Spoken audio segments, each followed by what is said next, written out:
Dating miyembro ng isang samahang pangrelihiyon si Kapatid na Antonio Garcia mula sa lokal ng Model Community, distrito ng Pampanga North. Ang pagiging kaanib sa Iglesia ni Cristo ang kanyang kasalukuyang itinataguyod.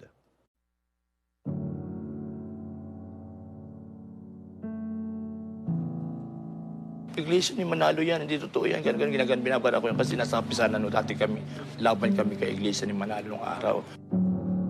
Before pa ako napunta sa kapisanan ng Diyos, dumaan pa po ako sa relihiyon ng Baptist, United Pentecostal at Saksi ni Jehovah. Sinisiyasat ko yung katotohanan. Nanaliksik ako ng katotohanan po. May pumupunta na sa bahay namin sa Port Bonifacio. Mga saksi ng ng kapisanan, mga ng dakilang kapisanan. Pinupunta lagi ako ng mga samahan na yun, parang pinapaliwanagan din ako. Siya nagpapakilala, ang Diyos niyo at aking Diyos, ang Diyos niyo at Diyos ko, isa ako rin ang Diyos, sabi niya ganun. Pag nagmimisayo siya. Episode 6:21-22, na siya nagtuturo sa kapisanan na siya ang Diyos. Siya ang sinampalatayan namin, matanda nagtuturo yan kung paano namin pinaniwala siya ang Diyos. Ang sinampalatayan ko po doon talaga yung mga gawa niya. Paano nalaman nalika ng matanda ito yung ganong computation ng mundo? Magmula kay Adan, hanggang sa nagtapos ang mundo na doon pa rin ang computation niya. Doon po ako naniwala sa kanya. Ang pagsamba po yung may tawag nila sa nila meeting, tuwing Sunday lang po. Pagka-meeting po, yung matanda nagsasalita na minsan nakashort, nakakubad, nagsasalita siya. Tingnan niyo ang inyong Diyos. Ang Diyos na makapangyarihan sa lahat. Dito kami nakatingin sa Kanya. Sasabihin niya, nagpapaliwanag niya. Sumisigaw siya, parang nagmimisay siya. Ang Diyos ko, ang Diyos niyo, ang Diyos ko. Isa lang, hindi ako ang Diyos. Sabi niya gano'n. Talaga pong active ako noon, hindi pa ako pumapalya. Nung mag-July 8, 1988 na, malapit na. So, July 3 na ako, naghahanda na kami para mag-ingat na kami. Marami raw paghuhukom na ng Diyos yun eh.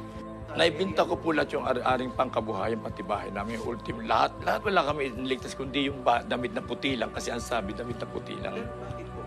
Kasi yun ang sabi sa amin. Hindi na daw pakikinabangan, hindi daw na matadala yun. Kaya binta. So hindi lang kami, hindi lang ako, marami nagbinta rin. So, lahat ng pinagbinta namin, napunta lang doon sa nakangasiwa. Lakad kami mula Quiapo. Sa Quiapo pala sinisigaw ng purihin ang Diyos na buhay, purihin ang Diyos na buhay. Yun ang sinisigaw namin ng mga tao, mga miyembro. Purihin ang Diyos na buhay. Yun ang matanda, kasama namin, naka-Nazareno. Nang di na mangyari yung July 3, inisip ko na paano ito aking 5 anak. Wala kaming uwian, wala kaming bahay. Kasi totally said pati pera. So yung aming nangasiwa, nagtulog lang siya, nagtutulog-tulogan, tulog lang. Hindi siya kumikilos para alalayan kami, saan kami pupunta.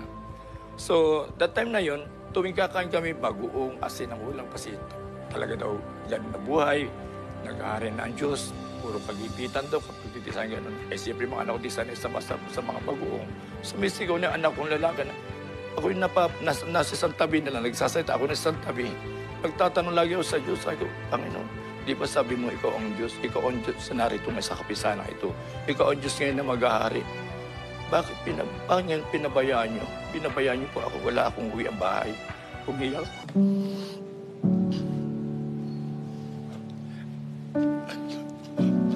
Masakit sa akin. Wala akong kapag-anak dumamay kasi galit lahat sa akin. Sinumpahan ako, halos luko-luko na raw ako. Kasama na yun. Sa Lopez, Quezon, may simbahan na mula dito hanggang doon ang layo. May nag-akay sa aking isang manggagawa, hindi pa siya ministro. Sabi niya, maganda ka, makinig ka sa amin, gano'n. Wala mong, hindi ko matinanggan. Sumama agad ako sa bundok, sumama ako. Ang una pong pakinig ko noon sa Lopez, yung ipinapaliwanag talaga yung bawat verse, ibinibigyan ng kahulugan talaga hanggang sa maliwanagan ko yun. Bible to Bible po, hindi yung sa interpretasyon ng tao. Kundi ang basya ng pananampalataya, Bible na ako nakikinig. Sabi ko dito, iba talaga dito sa iglesia. Sa panalangin ko, Panginoon ko, dito na po ba talaga ako dapat? Nagdesisyon ako na bumili ako ng damit ng pansamba, at isang piraso, sumasamba na ako doon. Kaya sa umuwi ako dito.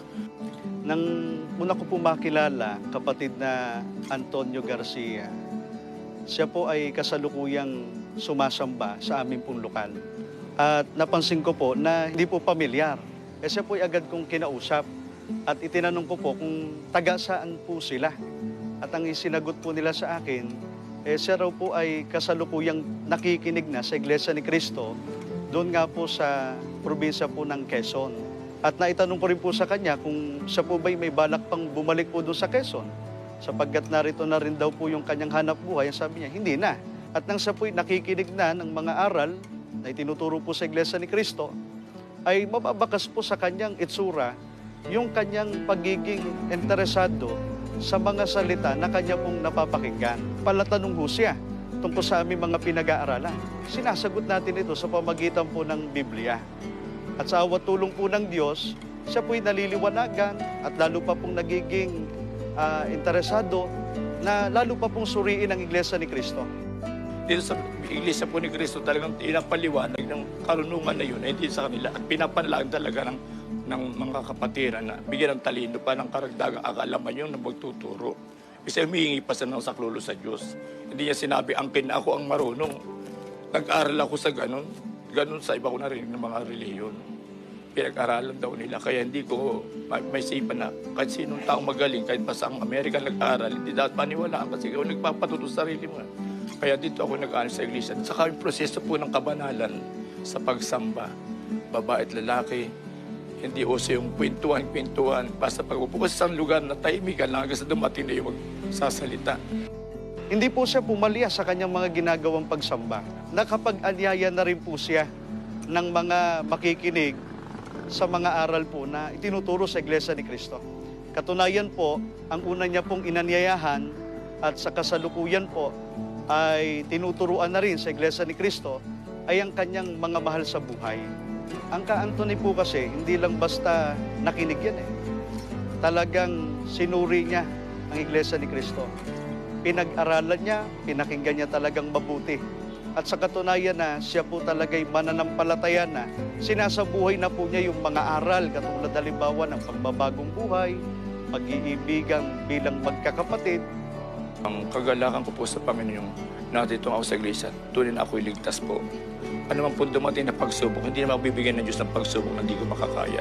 Kasi ako anak man niya ako lingkod na niya ako Maglilingkod talaga ako. Susunod ako kung anong gusto niya.